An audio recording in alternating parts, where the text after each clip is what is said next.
ના ના કરે હોય ને તો કહું છું પણ કુછ છે तो उसमें बोले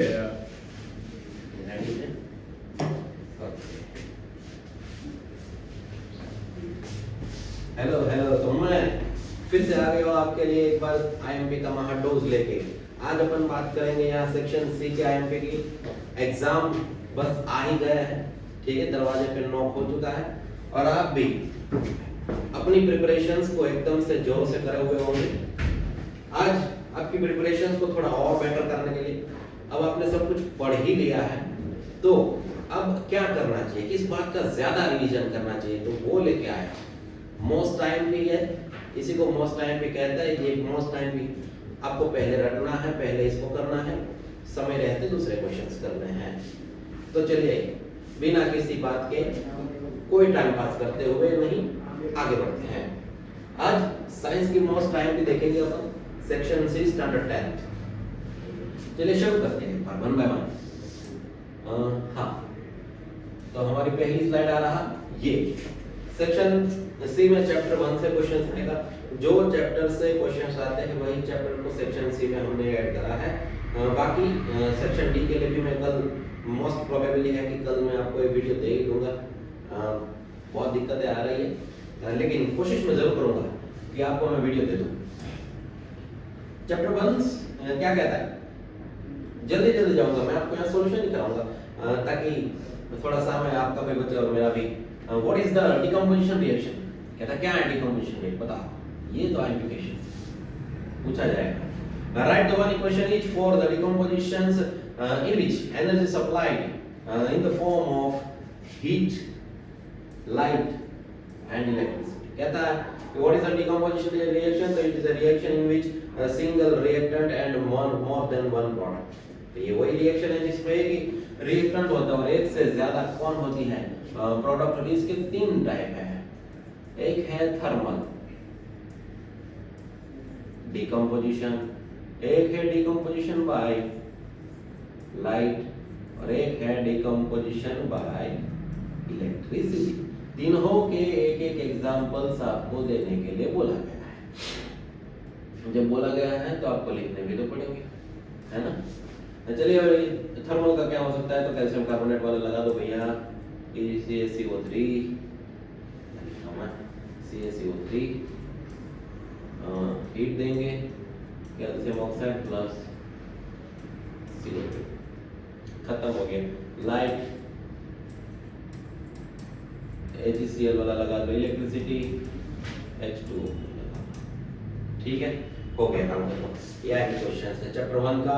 3 मार्क में एक साथ पूछना होगा, यही पूछ लेगा, लेकिन आपको सभी रिएक्शंस आपने करी होगी, displacement reaction, double displacement reaction, combination reaction, और ये थी हमारी decomposition reactions.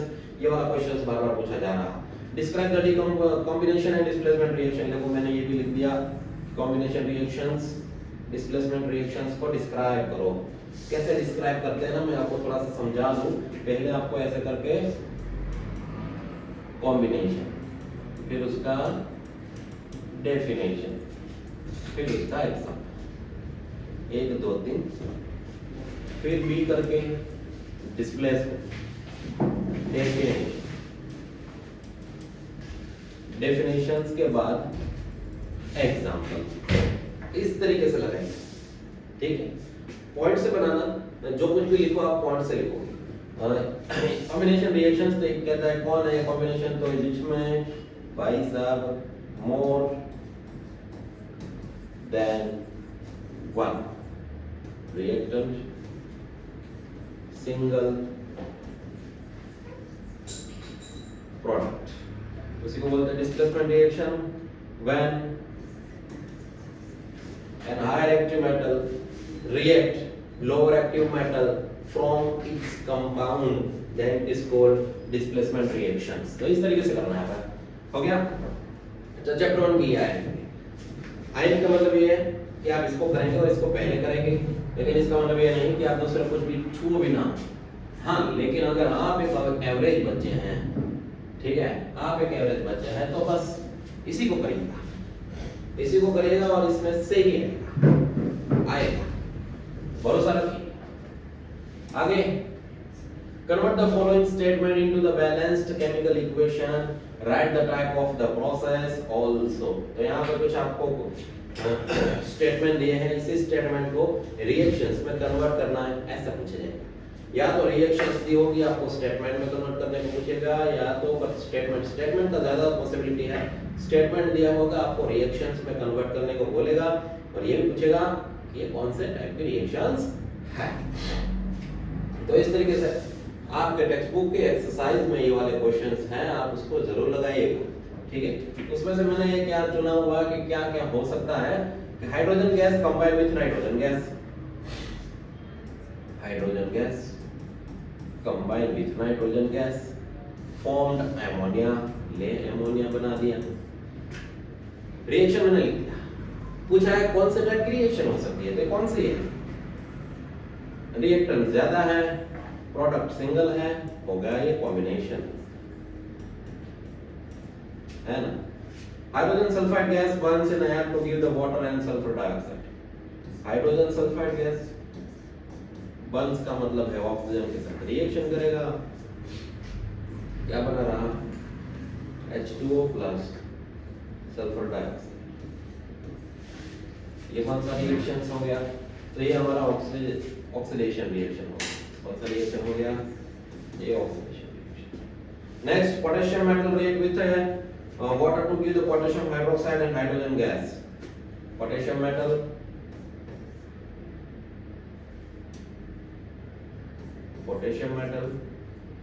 react with water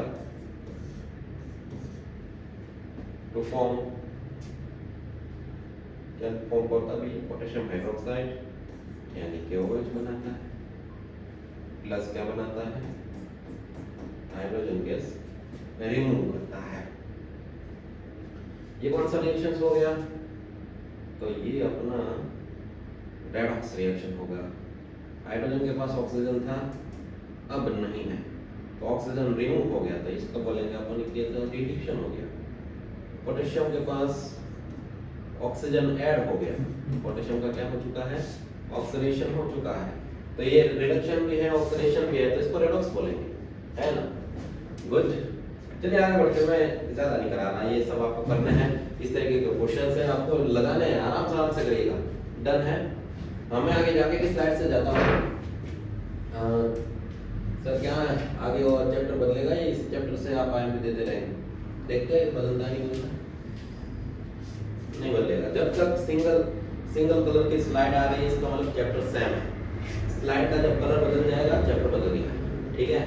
हाँ, explain the following terms, gain or loss of oxygen with the two example each, oxidation reduction. तो ऑक्सीडेशन रिडक्शन चैप्टर 1 से IMP है, ये वाला पूछेगा, ठीक है।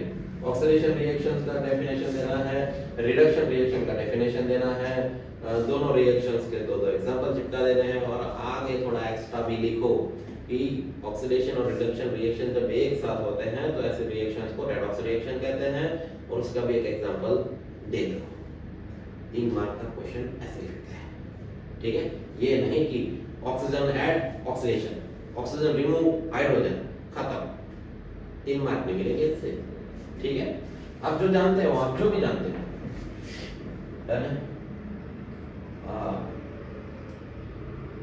जो भी जानते हो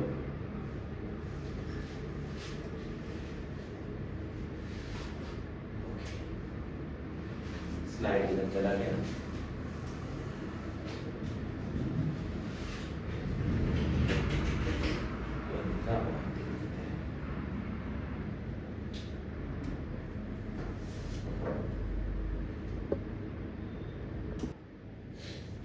चलिए शुरू करते हैं। तो ये ऑक्सीडेशन रिएक्शन आपको करना है दूसरा, और इसी चैप्टर से और क्या आ सकता है? Explain corrosion and its effects, also write how to prevent the corrosion. Corrosion क्या है, उसके इफेक्ट लिखो, उससे क्या होता है, नुकसान क्या होता है, ये लिखो, ठीक है, सब लिखो। हाँ, फिर कैसे बचा जा सकता है, ये भी लिखो। ऑयल लगाना है, पेंट लगाना है, ग्रीजिंग करनी है, गैल्वेनाइजेशन करना है, और अलॉयज बनाना है, ये उसके बचने के तरीके हैं। लेकिन आपको सभी तरीके ना पॉइंट से लिखने हैं। कैसे लिखोगे? पॉइंट से लिखो, मेरी बात ध्यान में रखना। ये बात आगे नेक्स्ट स्लाइड पे जाते हैं। चैप्टर 1 मेरे ख्याल से खत्म होने आया है। वो स्लाइड का कलर बदला है, यानी चैप्टर बदल गया है। चैप्टर नंबर 2 है ये मेटल नॉन मेटल वाला चैप्टर है, चैप्टर 2 है या तो 3 पता नहीं। A metal X occur in the nature as a sulfide form। कहता है मेटल X कोई है X, और X तो कोई ही होता है, ठीक है। हाँ, metal X occur in the nature in the sulfide form। X भाई साहब कैसे फॉर्म में मिल रहा? सल्फाइड फॉर्म में मिल रहा है। It is used in a galvanization process। और कहता है कि ये भाई साहब जो है इसका यूज कहाँ है? गैल्वेनाइजिंग में भी है। तो बताओ X कौन होगा? तो इसके लिए आपको ना और कुछ जानना नहीं है, आपको गैल्वेनाइजिंग पता होना चाहिए कि गैल्वेनाइजिंग में आयरन्स के ऊपर जिंक का लेयर चढ़ाते हैं। इसका मतलब अगर ये X जो है वो गैल्वेनाइज में यूज हो रहा है तो इसका मतलब वो प्रोबेबिलिटी है कि जिंक ही होगा। Explain the chemical how to convert sulfide ore into its pure metal। कहता है इस सल्फाइड ओर को अब तो हमें पता चल गया है ये जिंक सल्फाइड है। जिंक सल्फाइड को क्या बोला कि सल्फाइड का हमें तो रोस्टिंग ही करना है। रोस्टिंग करेंगे तो क्या बन जाएगा? Zinc oxide. जिंक ऑक्साइड का क्या कर लेंगे हम? रिडक्शन। तो रिडक्शन करेंगे तो आ गई तुम्हारी प्योर मेटल। समझ में आया बात? इस तरीके से इक्वेशन लिख दिया है, आपको फिर नीचे डिस्क्राइब भी कर देना है, ठीक है sir. In the first step we do the roasting with the zinc sulphide, ठीक है, and convert it into zinc oxide. Zinc oxide का फिर से रिडक्शन करेंगे और प्योर मेटल लाएंगे और इसको आगे तो प्योरीफाइंग करेंगे, प्योरीफाइंग करेंगे, ठीक है, इलेक्ट्रोलाइसिस कर लेंगे फिर ना। ओके, आगे डिफाइन द टर्म मिनरल्स और गैंग। मिनरल्स क्या है और क्या है, गैंग क्या है, तीनों की एक डेफिनेशन देनी है और 3 मार्क लेने हैं आपको, ठीक है। हाँ, right the note on the property of ionic compound. Most time questions लगा लीजिए। आयनिक कंपाउंड की प्रॉपर्टीज क्या है, ठीक है। High melting point, high boiling point, ठीक है, generally in the solid form, brittle, और क्या, yes, they do not conduct electricity when it is in a solid state, but it will conduct electricity in a molten state।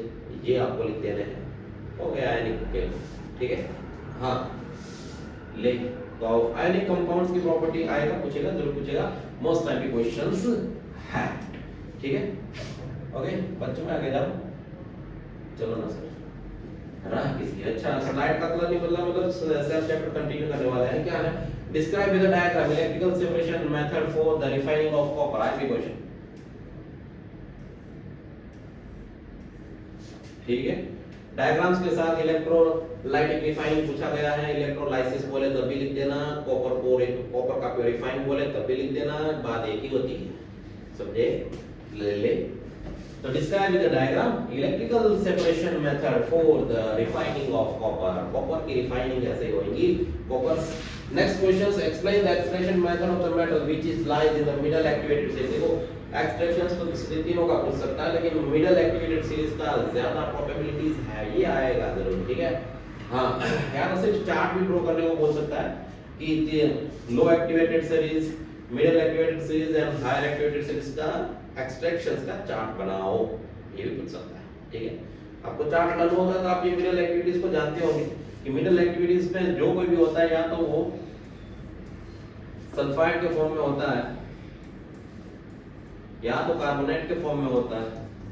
Sulphide में से पहले हम उसको oxide बनाने वाले होते हैं, कार्बोनेट से भी पहले हम उसको ऑक्साइड बनाते हैं, सल्फाइड से ऑक्साइड बनता है, उसको रोस्टिंग करते हैं, कार्बोनेट से ऑक्साइड बनता है, उसको हम कैल्सिनेशन कहते हैं। सर कैल्सिनेशन, रोस्टिंग कैल्सिनेशन में ऊपर नीचे हो सकता है, याद रखिए, carbonate calcination, carbonate calcination, carbonate calcination से सी मिला लो, कभी रोस्टिंग में नहीं घुसेगा, ये समझ में आया क्या? ऐसे ही लर्न कर जाएगा। बहुत सारी बातें हैं, बहुत सारी चीजें होती है जो उलझन में डाल सकती है, कंफ्यूज कर सकती है, तो उसको ऐसे ही कुछ याद करा जा सकता है। और क्या तो जैसे ही इन दोनों का ऑक्साइड फॉर्म हो गया, तुरंत ही आप उसका क्या कर लोगे भैया? कहते हैं रिडक्शन। रिडक्शन करोगे क्या मिल जाएगा? जिंक। जब कभी ये क्वेश्चन आपको पूछे तो पहले आपको चार्ट्स के फॉर्म में डायग्राम्स के साथ ड्रॉ करना है, उसके बाद उसका एक्सप्लेनेशन भी लिखना है, ठीक है। इस तरीके से आपको क्वेश्चन लिखना है और आप 3 मार्क लेके घर आओगे और घर पे पापा भी खुश, मुन्ना भी खुश और उसकी मम्मी भी खुश, सब खुश हो जाएंगे, ठीक है। तो आपको ऐसे लगाना है, रीजन दीजिए, कुछ 3-4 रीजन है इस चैप्टर से जो बार बार पूछा जाता है, आज नहीं तो कल, एक नहीं दूसरा, तो मैंने तीनों को यहाँ एक साथ चिपका रखा है। Give the reasons. Platinum gold silver use होते हैं ज्वेलरी बनाने में, ठीक है। Platinum gold and silver are used to make the jewellery. Scientific reasons देना, ये नहीं ये औरतें बहुत पसंद करती है, गोल्ड बहुत चमकता है, गोल्ड बहुत महंगा है, ये सब नहीं लिखना है। क्यों?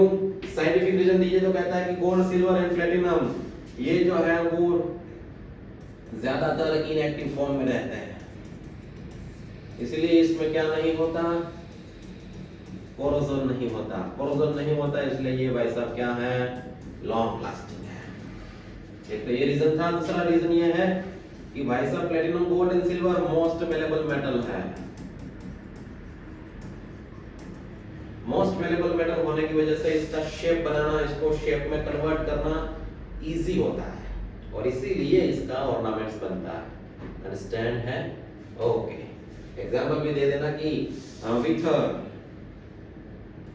1 gram gold you can drawn 2 kilometre लंबी wire, so it is used in the jewelry. Potassium, sodium, lithium are stored under the oil or kerosene. तो ये भी पूछता है कि पोटेशियम, सोडियम ये कुछ ऐसी मेटल है जिसको केरोसिन के अंदर रखा जाता है। बताओ क्यों रखा जाता है? ये भी इसमें भी छापने लगे, केरोसिन सोडियम को बहुत पसंद है, केरोसिन में उसको मजे आते हैं, केरोसिन में बुलबुले उठते हैं, ये सब नहीं लिखना है। लिखिए भैया कि सोडियम, पोटेशियम, लिथियम ये सब हायर एक्टिव मेटल है। कैसे मेटल है? Higher active. It react vigorously with moist air. जैसे ही मॉइस्ट एयर देखती है तुरंत रिएक्ट कर बैठता है, ठीक है। जैसे ही मॉइस्ट एयर देखती तुरंत रिएक्ट कर बैठता है, तो इस तरीके से ऐसा तो रिएक्ट कर बैठता है एंड ब्लास्ट होता है। तो प्रिवेंट फ्रॉम मॉइस्चर, इसको मॉइस्चर से प्रिवेंट करने के लिए, बचाने के लिए इसको कहाँ रखा जाता है? केरोसिन में रखा जाता है। तो इस तरीके से इनका आंसर होता है भैया, ना कि अपने फेंका फाकी, है ना। हाँ, फेंका फाकी कुछ नहीं, सच बात जो है वही बयान आपको करनी है। नेक्स्ट है एक रीजन और पूछता है कि aluminium is highly activated and it is used to make the utensil for the cooking. कहता है एल्यूमिनियम तो बहुत हायर एक्टिव है, एक्टिव होगा तो रिएक्शन कर बैठेगा, और रिएक्शन कर बैठेगा तो फिर तो हमारा वो एल्यूमिनियम रहा ही नहीं, फिर भी उसका टेंसिल बनाने के लिए इस्तेमाल किया होता है। तो इसमें आपको ये लिखना पड़ेगा कि एल्यूमिनियम हायर एक्टिव है, इसलिए वो हायर एक्टिव की वजह से वो एल्यूमिनियम ऑक्साइड का एक अपने ऊपर एक प्रोटेक्टिव लेयर बना लेता है, और ये आयरन एल्यूमिनियम ऑक्साइड का ये जो लेयर बन जाता है वो फर्दर ऑक्सीडेशन होने देता नहीं है, इसीलिए एल्यूमिनियम यूज होता है। समझ में आ गया है? आगे बढ़ूं मैं? ओके सब पढ़ लीजिए, आपका बोर्ड, आपका पेन और आपकी मर्जी, जहां पढ़ना है पढ़ लीजिए। ओके, अभी भी इस स्लाइड का कलर सेम है, इसका मतलब अभी तक चैप्टर बदली नहीं है। क्या है? Right the difference calcination and roasting. Calcination और रोस्टिंग का डिफरेंस लिख दीजिए, ठीक है। दोनों की डेफिनेशन, दोनों का एक एग्जांपल, काम खत्म हुई, ठीक है। दोनों की डेफिनेशन, दोनों का एक एग्जांपल, और याद रखिए कैल्सिनेशन, रोस्टिंग। तो रोस्टिंग में ज्यादा आयर रखना पड़ता है, ठीक है।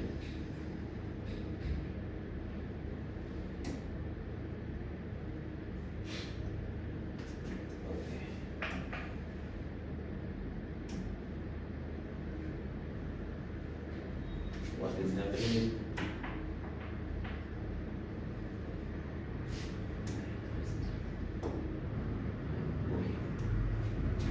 Now, done? Okay. Write the difference, calcination and roasting. तो तीनों का एक तीन इस तरफ 3, पहले तो डेफिनेशन डाल दी, फिर कहेंगे कैल्सिनेशन में लिमिटेड एयर होता है, जबकि रोस्टिंग में एक्सेस एयर होता है, फिर एक एग्जांपल। इस तरीके से इसके 3 डिफरेंस लिखने होंगे आपको। 6 डिफरेंस करने पड़ेंगे। सेक्शन सी का है ना, इसलिए डन है। आगे बढ़ूं सर, बढ़ो। कंपाउंड एक्स एंड एल्यूमिनियम, ये बोर्ड का यही था क्वेश्चन है, ठीक है। हाँ, कुछ नहीं पूछेगा ना तो ये पूछ लेगा, इतना आसान सा फिद्दू सा पप्पू सा क्वेश्चन आएगा। Compound X and aluminium are used in to join the railway track. कैसा कोई एक्स है, आज तो ये एक्स के पीछे ही पड़ गए, लगता है एक्स को वापस मना के माने। X and aluminium are used to join the railway track, तो एक्स और एल्यूमिनियम का इस्तेमाल होता है। बताइए एक्स कौन है, हम जान गए भाई, यहाँ लिखना है, लिखा ना इसने, जॉइन द रेलवे ट्रैक। तो हमने पढ़ा था कि कोई एक ऐसी रिएक्शन है जो रेलवे ट्रैक को जोड़ने में इस्तेमाल होती है, जिसमें एक तो एल्यूमिनियम होता है, दूसरा कौन होता है, तो iron oxide. By what name is the process known, thermite. इस प्रोसेस का नाम थर्मीट है, और उसका केमिकल रिएक्शन लिख लो तो लिख लेते हैं। Fe2O3 plus aluminium displacement reaction होगा, Fe वैसा ही वैसा, Al2O3 प्लस जोरदार हीट, जोरदार हीट। आगे भी ये पूछ सकता है कि जब थर्मिक प्रोसेस में जो ये प्रोडक्ट बनती है वो कैसे स्टेट में होती है। अरे ये जोरदार हीट की वजह से वो मोल्टन स्टेट में होती है। कैसे स्टेट में होती है, मोल्टन। ठीक, ये भी कुछ पूछ सकता है। आराम से करना, इसको थोड़ा समझना, दिमाग पे थोड़ा जोर देना और देखना, पेपर बड़ा इजी लगेगा। ठीक है, हाँ, सालों से देखते आ रहे, पेपर तो इतना इजी होता है कि मजा आता है। गुस्बम कहते हो ना तुम लोग, हाँ, आप लोग गुस्बम कहते हैं, हम छोटे थे जब गलगलिया, क्या गलगलिया होता है। तो what is the thermal process, right it's equation. देखो ऐसे ना पूछेगा, ऐसे घुमा फिरा के ना पूछेगा ना, तो सीधा टिकटॉक पूछ लेगा what is the thermal process. ले, थर्मल नहीं है भैया, ये थर्मिक है। What is the thermic process? Write its equation and its use. उसका एक इक्वेशन लिखो, उसका एक यूज लिखो। यूज तो यही रहा, क्या, use to join the railway track, इसी यही तो यूज है। ठीक है, हाँ, आगे बढ़े। क्या हो सकता है कि सर एक ही चैप्टर के और कितने ले आओगे, सर बदलो ना, ले बदल दिया। चैप्टर नंबर 6 बायोलॉजी पे आ जाते हैं। ठीक, what is the reflection action, explain with the diagram। IP questions लगा, reflex action, reflex arc, उसका यूज सब reflex action से क्वेश्चंस देखने को मिलेगा। ठीक है, आई बात समझ में। डायग्राम के साथ इस क्वेश्चन को लगाना होगा आपको। डायग्राम ड्रॉ कर लीजिएगा फर्स्ट क्लास वाला, और ना ड्रॉ कराओ अभी तक, तो इसका प्रैक्टिस मारिए। ये नहीं सर मेरे को तो नहीं आती, मुझे तो ड्राइंग ही नहीं आती, आनी पड़ेगी, साइंस है ये, ड्राइंग करना पड़ेगा तुमको। ड्राइंग में आर्टिस्ट तो बनना नहीं है। ठीक है, नॉर्मल सा डायग्राम ड्रॉ करो। तो पूछेगा, डायग्राम के साथ पूछेगा describe the human brain with function of it different parts. तो डायग्राम्स इसमें नहीं है, नीड भी नहीं है। कभी भी आज तक जीएससीबी वालों ने ब्रेन का डायग्राम नहीं पूछा है। ठीक है सर, क्यों नहीं पूछा है, क्योंकि उसके पास ब्रेन नहीं शायद है, ऐसा नहीं। लेकिन ब्रेन का डायग्राम नहीं पूछता है, आपको ब्रेन पूछेगा तो आपको ब्रेन क्या है, कहाँ है, ये सब डिस्क्राइब करने के बाद उसके 3 पार्ट्स है और तीनों पार्ट्स के फंक्शन है एकदम अच्छे से लिखना है। ठीक है, हाँ, तो इसको ऐसे करना होगा, describe the human brains with the function of its different part. तो बस फर्स्ट क्लास तरीके से लिखिएगा। सर कैसे लिखते हैं इसे, ऐसे क्वेश्चंस को, ये सब थोड़ा सा टिप्स दे दीजिए। अगर आप चाहते हो कि इसको कैसे लिखते हैं, ये ब्रेन्स कैसे लिखा जाए आसान शब्दों में आप चाहते हैं, कमेंट मारे, मैं जरूर आपको पिन करूंगा। ठीक है, हाँ, draw the diagram showing the structure of neuron and describe its function. तो अगर ये दोनों क्वेश्चन नहीं पूछे तो ये वाला पूछेगा कि भाई साहब न्यूरॉन को ड्रॉ करो। देख फिर से ड्राइंग करने का आ गया। ठीक है, हाँ, तो ड्राइंग तो तुम्हें करनी पड़ेगी। स्ट्रक्चर ऑफ न्यूरॉन, तो न्यूरॉन का स्ट्रक्चर बताओ, उसके फंक्शन लिखो, सब कुछ डिट्टो से डिट्टो, फर्स्ट क्लास वाला स्ट्रक्चर। बेटा जब भी मैं बोलूं डायग्राम वाला क्वेश्चन बहुत आसान होता है। डायग्राम अच्छे से बनाओ, अच्छा उसका नाम लेबल कर दो, उसके बाद एक्सप्लेनेशन में चाहे तुम 2-4 लाइन इधर उधर लिखोगे ना, वो पेपर चेक नहीं करेगा। डायग्राम फर्स्ट क्लास है ना, पेपर चेकर को यकीन होगा बच्चे को डायग्राम आ रहा ना, इसका मतलब एक्सप्लेनेशन तो आएगा ही। डायग्राम के ऊपर मारेगा टिक और दे देगा आपको मार्क। अंडरस्टैंड? ये राज है मार्क लाने का, किसी को बताओ मत, मैंने आपको बताया। Draw the diagram showing the structure of the neuron and describe its function. How plants show the response toward the stimuli. ये वाला, ये तीनों नहीं आएंगे ना तो ये आएगा मेरे ख्याल से। ऊपर वाले तीन की प्रोबेबिलिटी ज्यादा है, इसकी प्रोबेबिलिटी कम है, लेकिन आ भी सकता है कि प्लांट रिस्पॉन्ड कैसे करता है स्टिमुली। और कैसे पूछा जा सकता है, plant do not have a nervous system, still there is a response to word stimuli, explain how. कहते प्लांट के पास नर्वस सिस्टम तो है ही, फिर भी वो क्या करते हैं, स्टिमुलीज क्यों रिस्पॉन्ड देते हैं, कैसे? तो इसमें थिकमोट्रोपिज्म, फोटोट्रोपिज्म, जियोट्रोपिज्म वगैरह वगैरह सब डालना होगा, ठीक है। हाँ लिखिए भाई साहब, उसमें जो मूवमेंट होती है, दो नास्टिक मूवमेंट, ट्रॉफिक मूवमेंट, ठीक है। हाँ लिख दीजिए, चुई मुई का एग्जांपल है, करिए आराम से लगाइए, 1 बाय 1 पॉइंट में सब कुछ डिस्क्राइब करते चलिए बच्चे मेरे। बहुत चैप्टर नंबर 7, कलर बदल गया है, मतलब चैप्टर बदल चुका है। What are sexual reproduction? Explain any two type of its in a detail. तो कहता है वो asexual reproductions क्या है, कोई भी दो टाइप्स को डिटेल में लिखो, कोई भी कुछ नहीं, कोई भी की जगह नाम भी दे सकता है कि explain budding and fragmentation, explain फलाना फलाना, explain vegetative propagation and spore formation, कोई भी दो कुछ नहीं, यहाँ any two। तो आपके ये असेक्सुअल रिप्रोडक्शन के जितने भी टाइप है ना, आपको करने ही पड़ेंगे, उससे क्वेश्चन बनेगा, ठीक है। अगर बोर्ड वालों के पास दिमाग है तो इसी से क्वेश्चन बनाएंगे, तो दिमाग नहीं है तो फिर अंडरस्टैंड कहीं से भी ले आएगा, है। What are the sexual reproduction, explain any type of its general detail, हो गया। Draw the systematic diagram of flower, फिर से आया डायग्राम, भाग ले और भाग ले, डायग्राम से भाग नहीं हो पाएगा, ठीक है। हाँ साइंस में हो डायग्राम से भागो, ये कैसे रहेगा, ठीक है। हाँ जंगल में रह के शेर से बेर नहीं हो सकता, वैसे फ्लावर से आप भाग नहीं सकते। And explain the reproductive organ of it, तो आपको फ्लावर ड्रॉ करना है, उसके जितने भी ऑर्गन्स हैं, रिप्रोडक्टिव दो ही होते हैं, एक मेल रिप्रोडक्टिव ऑर्गन, एक female reproductive organs. Male reproductive organs को लिखना है कि भाई साहब मेल रिप्रोडक्टिव ऑर्गन में एंथल्स और फिलामेंट होते हैं, फिर दिनों के काम लिख देने हैं। फिर फीमेल रिप्रोडक्टिव ऑर्गन्स, उसमें लिखना है कि पिस्टिल, स्टाइल और स्टिग्मा होते हैं, सॉरी स्टाइल, स्टिग्मा और ओवरी होती है, तीनों के बारे में लिखना है, क्या क्या है, क्या क्या काम करते हैं।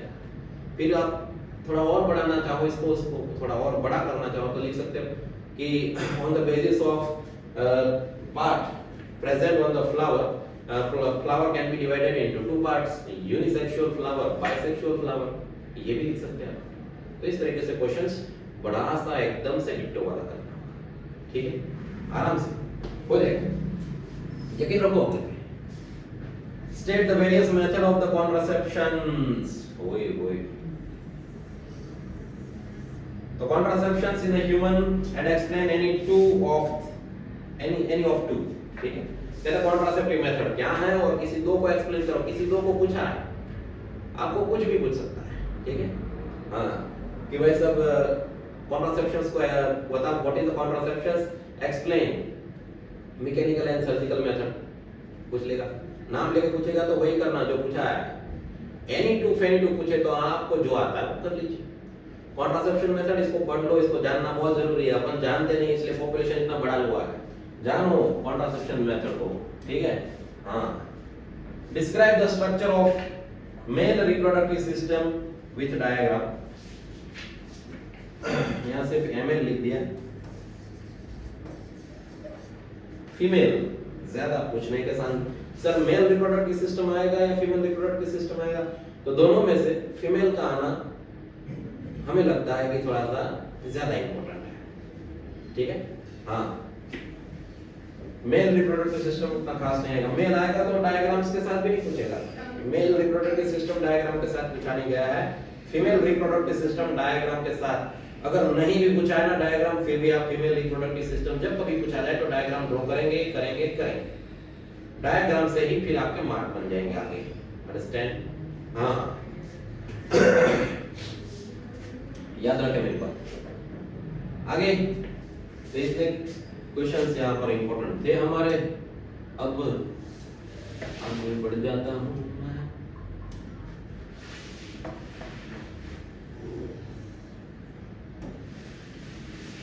Chapter number 9। चला 9 से क्या पूछने वाला है, वही जो आयन टाइम के और क्या, what is called reflection of light and flow and explain incident raise, reflected raise, incident angle, reflected angle, फिर से क्या थे डायग्राम। ठीक है, वैसे तो 2 मार्क का क्वेश्चन हो सकता है, what is reflection, right slow 2 marks. 3 mark का बनाने के लिए इसमें ऐड करा गया, इंसिडेंट एंगल क्या है, रिफ्लेक्टेड एंगल्स क्या है, इंसिडेंट रेज क्या है, रिफ्लेक्टेड रेज क्या है, डायग्राम के साथ बता दो। ठीक है, हाँ आपको डायग्राम आता है, आराम से करोगे आप, ऐसे नॉर्मल लाइन ड्रॉ करी वैसा ले, incident angle, reflected angle, incident raise, reflected raise, normal lines, हो गया डायग्राम्स। ठीक है, the angle form by the incident light with the normal line is called incident angle. The angle formed by reflected rays with the normal line is called reflected angle. हाँ जी, हो गए लो। ठीक है, okay. आई B question next, एक ऐसा सा सम आएगा, एक सम आएगा। ठीक है, एक सम होगा कि ऑब्जेक्ट फलाने पे पहुंचा है, फलाने पे पड़ा है, ये वाला मिरर यूज कर रहा है, इसका फोकल लेंथ इतना है, कर्वेचर इतना है, बताओ इमेज कहां बनेगा, बताओ मैं स्क्रीन कहां पर रखूं ताकि जो है फर्स्ट क्लास वाली इमेज बने। अरे स्क्रीन वहीं पे रखेगा जहां पे लाइट एक दूसरे को क्रॉस कर रही है, मतलब इमेज बन रहा है।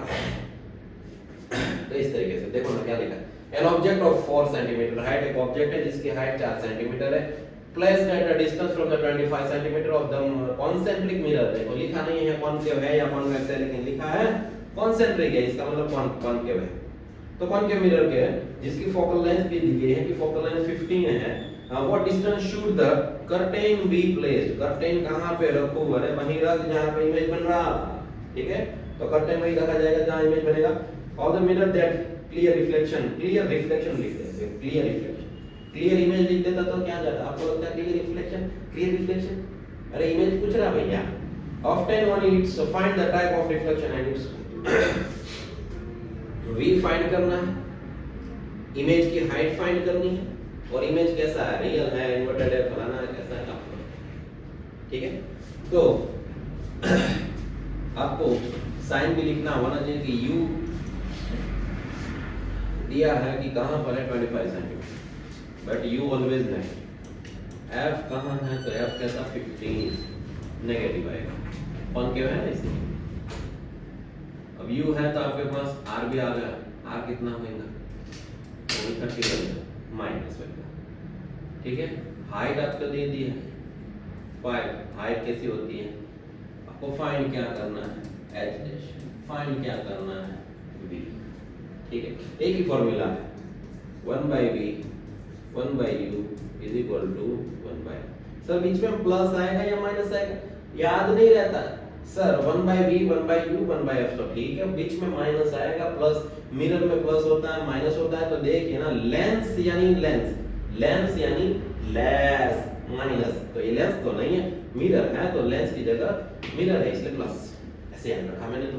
ठीक है, लेंस लेस माइनस, अब लेंस में माइनस चला गया तो मिरर में क्या बचा, प्लस हो गया। ऐसे याद करोगे ना बच्चे, साइंस तो तुम्हें यूं ही याद रह जाएगा। ठीक है, लेकिन अब ये सब चीजों का समय नहीं है, समय की गंगा हाथों से निकल चुकी है। ठीक है, अब तो समय बस यही है कि बुक खोलो और लग जाओ। ठीक है, सर दर्द हो, पैरों में दर्द हो, पेट में दर्द हो, मायने नहीं करता है, मायने रखता है तो कितना सिलेबस कवर करा, यही मायने रखता है। ठीक है, हाँ चले आगे बढ़ते हैं, ज्यादा मोटिवेशन ना दूंगा मैं आपको। आगे का questions, explain the reflection of the glass slab. आएगा जरूर आएगा। Explain reflection of light by the rectangular glass slab. IMP question है, लिखना पड़ेगा जब भी आएगा, इसको लिखना है इसको पॉइंट के साथ। Define the power of lens, give the formula at ऐसा यूनिट। अगर पेपर इजी बनाना हुआ तो ये वाला क्वेश्चन आएगा कि पावर डिफाइन करो, उसकी फॉर्मूला लिखो, उसका ऐसा यूनिट लिखो। 3.3 मार्क, इतना इजी क्वेश्चन आ जाएगा, ठीक है। ओके, यूजिंग द प्रॉपर रे diagram explain the formation of the image. ओहो, रे डायग्राम सारे के सारे कर लीजिएगा, ठीक है। ये वाला क्वेश्चन मैंने रे डायग्राम से लिया है क्योंकि लगता है कि कहीं ना कहीं रे डायग्राम पूछा जाएगा, ठीक है। हाँ, पिछले 2 साल से नहीं आ रहा रे डायग्राम ड्रॉ करिए, अब नहीं आ रहा तो इसका मतलब इस साल तो बनता है ना। तो रे डायग्राम कर लीजिए, ज्यादातर आना रे डायग्राम्स आप कॉनकेव मिरर, कॉन्वेक्स लेंस के करिए, 6 केस दिए गए ना जिसमें कर लीजिए रे डायग्राम आएंगे। इस सेक्शन सी में नहीं तो बी में पूछेगा, कहीं ना कहीं तो रे डायग्राम जरूर होगा, ठीक है, करना ही पड़ेगा आपको। याद रखा है सर, कैसे याद करते हैं, अब उसका समय नहीं है, मैं बार बार कह रहा हूँ, ठीक है। अब गया सब कुछ, है ना, लेकिन फिर भी आपने अभी लर्न करा हो एक बार 2 बार, आपने अपने स्कूल में सीखा है, अपने क्लासेस में सीखा है, तो बस इसको एक बार करना है, ये हमारा सजेशंस है, ठीक है। यस,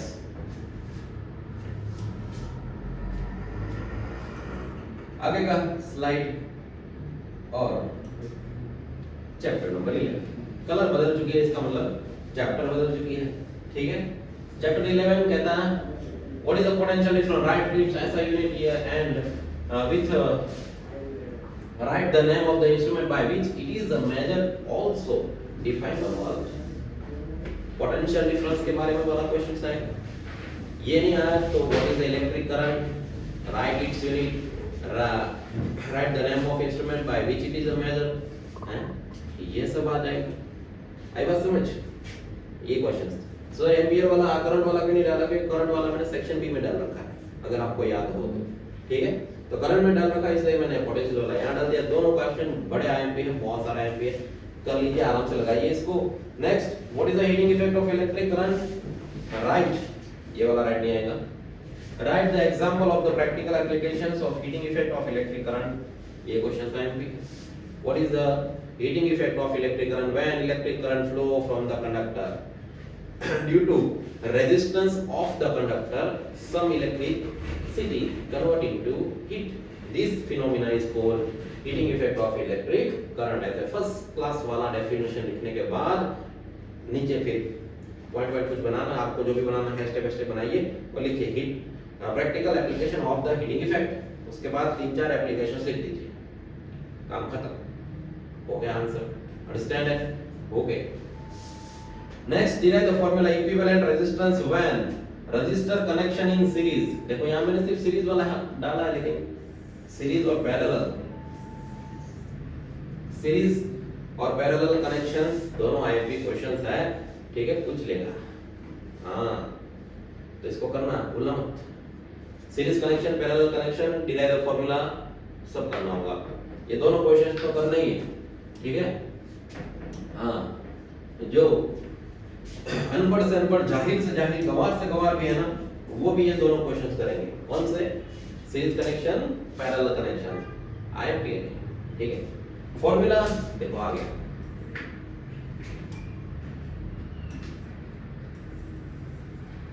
पैरेलल कनेक्शंस की फॉर्मूला डिराइव करिए, आएगा।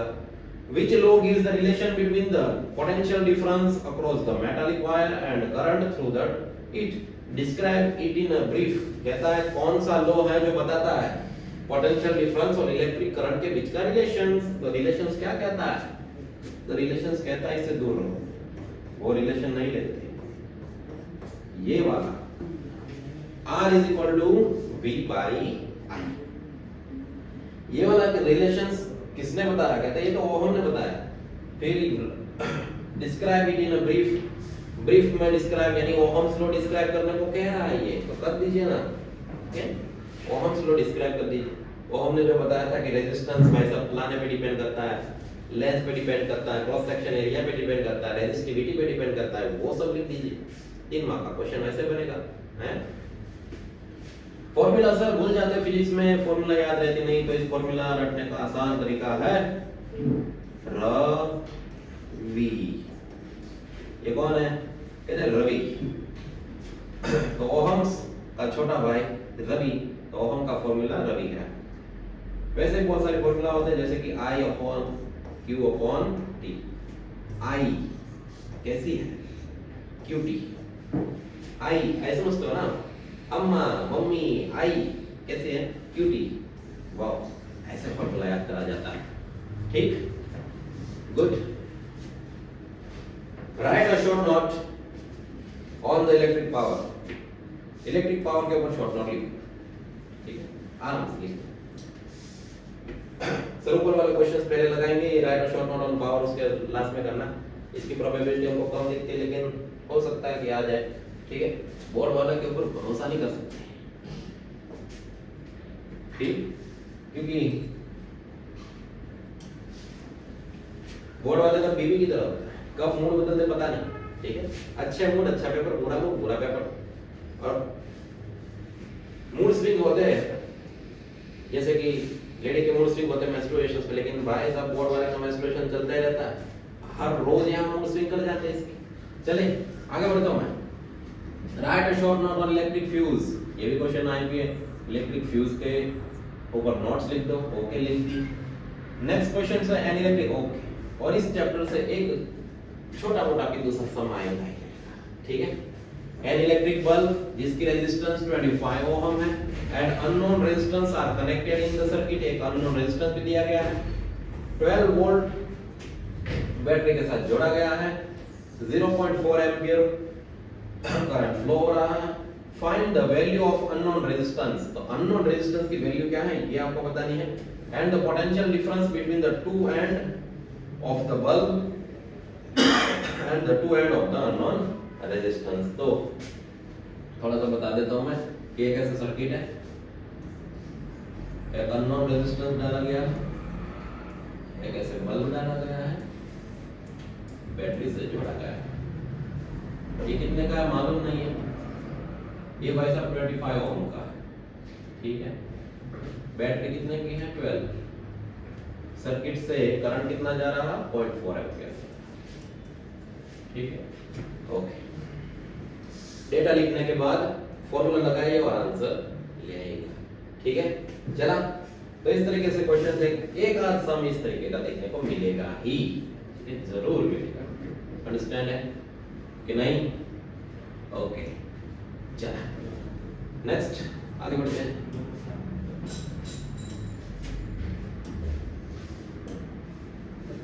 Oh, thank you. Keep calm and love science. ठीक है, हाँ, लाइक शेयर सब्सक्राइब मारते जाएगा। ठीक है, क्या जाता है आपका एक छोटा सा सब्सक्राइब मारने में, छोटी सी लाइक मारने में, शेयर कर दीजिए अपने दोस्तों के साथ और उसको बोल दीजिए कि ये सेक्शन सी की आईएमपी एजुकेशन से दे दिए, मयूर सर ने आईएमपी दिए, इसका आना बनता है।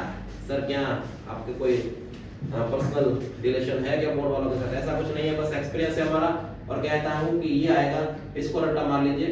बाकी जय हिंद।